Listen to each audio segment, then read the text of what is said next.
साहिवाल में रमजान मुबारक के आते ही नमाज पढ़ने वाली टोपियों की फरोख्त अरूज पर पहुंच गई। शहरियों ने बड़ी तादाद में मुख्तलिफ इक़साम की इस्लामी कैप्स की दुकानों का रुख कर लिया। सर ढांप कर नमाज पढ़ना, कुरान पाक की तिलावत करना सुन्नत रसूल है। यही वजह है कि रमजान मुबारक में घर और मसाजिद में इबादत का सिलसिला भी अपने अरूज पर होता है। रमजान मुबारक चल रहा है, जिसकी वजह से हम मस्जिद के नमाजियों के लिए कैप लेने आए हैं। अल्हम्दुलिल्लाह रमज़ान मुबारक में लोग घरों में और मस्जिदों में इबादत करते हैं, ज़्यादा से ज़्यादा इबादत करते हैं, तो इसलिए हमारा काम भी बढ़ जाता है। इसलिए सर ढांपने वाली टोपियों का इस्तेमाल भी ज़्यादा हो जाता है। शहरियों का कहना है कि रमज़ान मुबारक में नमाज तिलावत और कुरान पाक और दरूद पाक का खास एहतमाम होता है।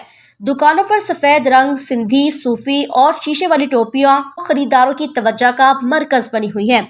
टोपियों की खरीदारी बढ़ने से दुकानदार भी खुश दिखाई देते हैं।